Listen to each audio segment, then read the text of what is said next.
adik-adik. Kita kembali lagi di ibadah sekolah minggu.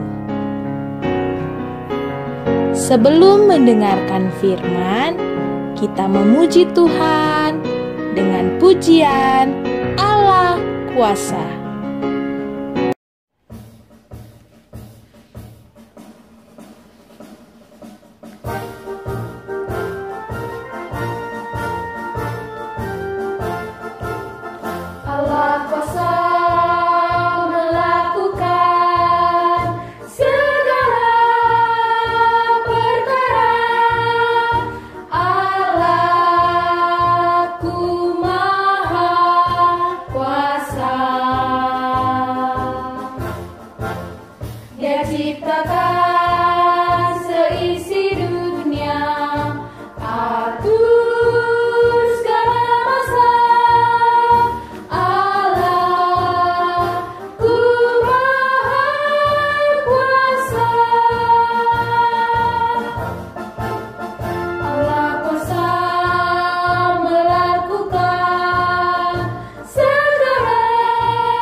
Mari kita berdoa. Tuhan Yesus yang baik, kami bersyukur hari ini kami dapat beribadah. Ajarilah kami ya Tuhan, supaya kami hormat kepadamu. Dalam nama Tuhan Yesus Kristus, kami berdoa. Amin.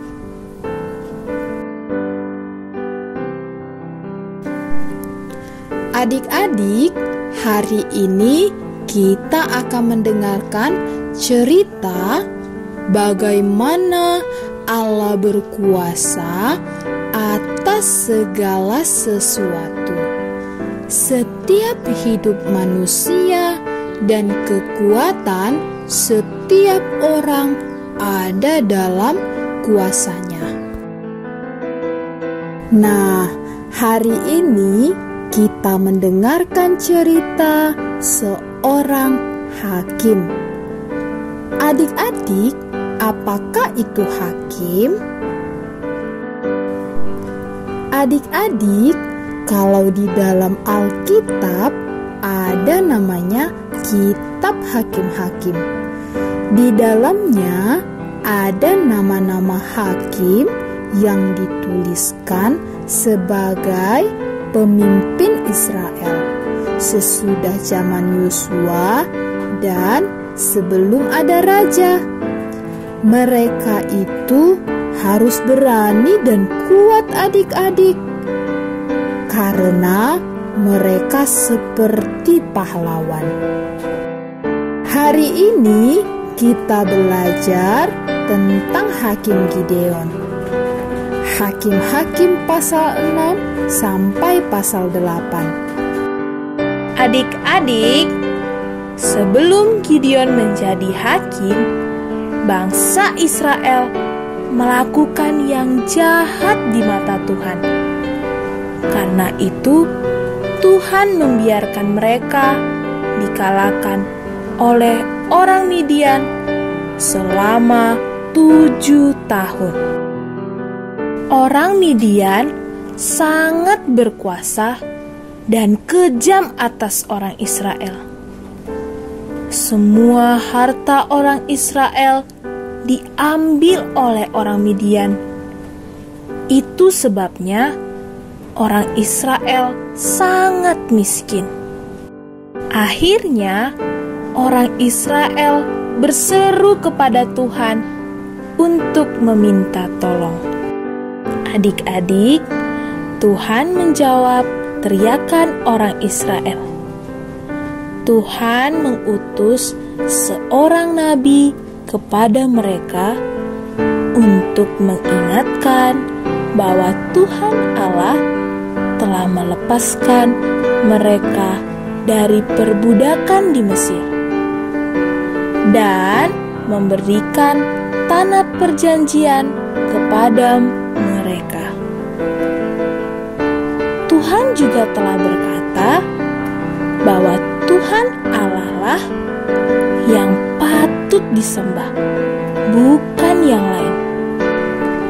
Tetapi orang Israel tidak mendengarkan apa yang Tuhan katakan.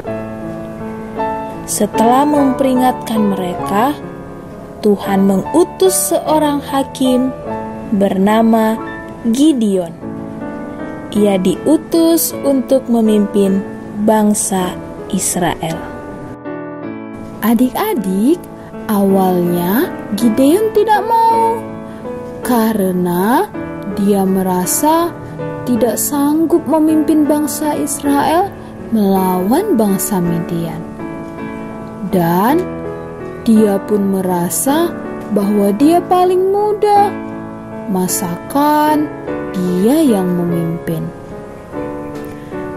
Tapi Tuhan meyakinkan Gideon dengan sebuah tanda bahwa malaikat Tuhan telah menjumpainya. Dan Gideon selamat dan tidak mati. Setelah peristiwa itu, Gideon beribadah kepada Tuhan dan berkata, Tuhan itu keselamatan. Adik-adik, setelah itu semua, apakah yang dilakukan Gideon? Gideon menghancurkan mesbah dewa Baal ayahnya dan menggantikannya dengan sapi jantan yang telah dipersembahkan di atas mesbah yang dibangunnya untuk Tuhan. Orang-orang di kota itu marah adik-adik, dan setelah tahu yang melakukannya adalah Gideon, mereka sangat marah. Pada malam itu juga, Gideon diberi nama baru, yaitu Yerubbaal. Inilah yang pertama dilakukan oleh Gideon, yaitu menghancurkan patung berhala. Yang kedua adalah Gideon menjadi pemimpin yang menolong bangsa Israel dari orang Midian. Tanda-tanda yang Tuhan berikan meyakinkan Gideon bahwa Tuhan menolong dia. Adik-adik, Tuhan adalah Allah yang hidup. Tuhanlah yang memimpin Gideon dan 300 orang lainnya yang berperang melawan orang Midian. Orang Midian dan orang Amalek dan semua orang dari timur sangat banyak adik-adik. Jumlah mereka tidak terhitung. Tetapi karena Tuhan telah menyerahkan mereka semua ke dalam tangan Gideon dan 300 orang lainnya, maka orang Midian itu pun kalah. Gideon membagi 300 orang itu menjadi 3 kelompok. Gideon memberikan setiap orang sebuah trompet dan kendi kosong. Di dalam setiap kendi ada obor yang hidup. Untuk apa itu semua adik-adik? Itu adalah cara mereka untuk mengalahkan musuh. Mereka mengelilingi perkemahan musuh dan meniup trompet dan berkata juga, "Pedang demi Tuhan dan demi Gideon." Saat itu, orang-orang Gideon tetap berdiri di tempatnya, sedangkan orang-orang Midian berteriak dan melarikan diri. Ketika ke-300 orang Gideon meniup trompetnya, Tuhan membuat orang Midian saling membunuh dengan pedangnya. Dan Raja Midian pun berhasil dikalahkan. Amanlah Israel selama 40 tahun pada zaman Gideon. Inilah cerita Gideon mengalahkan musuh. Adik-adik, siapakah yang telah berperang melawan musuh? Ya, Tuhanlah yang berperang, adik-adik. Tuhan yang memberikan kemampuan untuk Gideon dan 300 orang lainnya yang telah mengalahkan orang Midian yang sangat banyak. Ini menyatakan bahwa Gideon punya Allah yang hidup dan berkuasa atas segala sesuatu. Dan Gideon memakai kekuatan dari Allah. Adik-adik, maukah punya Allah seperti Allahnya Gideon yang sangat hebat itu? Pasti mau kan? Allah yang dulu menjumpai Gideon adalah Allah yang juga mengasihi kita, adik-adik.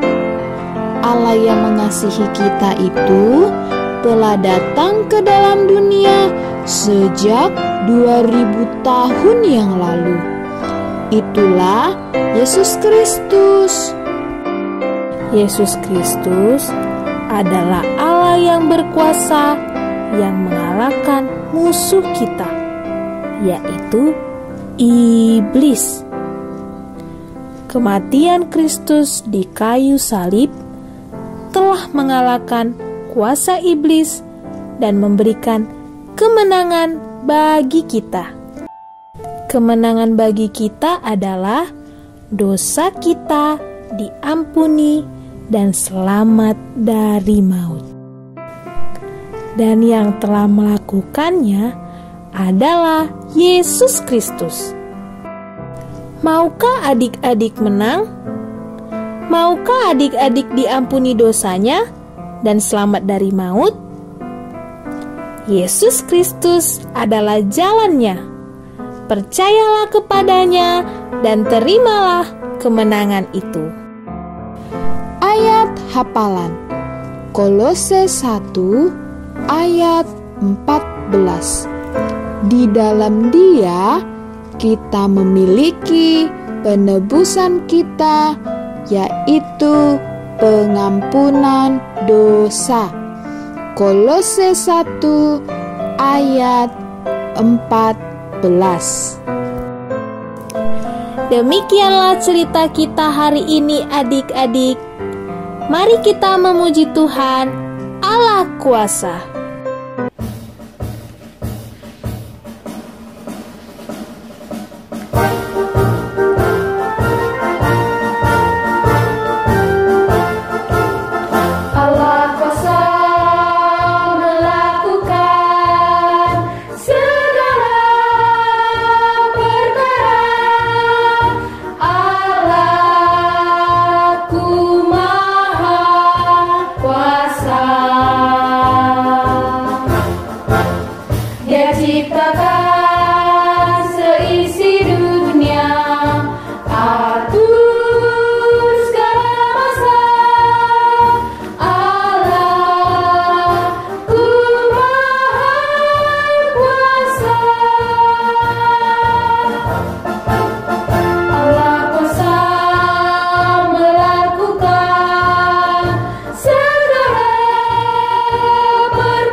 kita berdoa.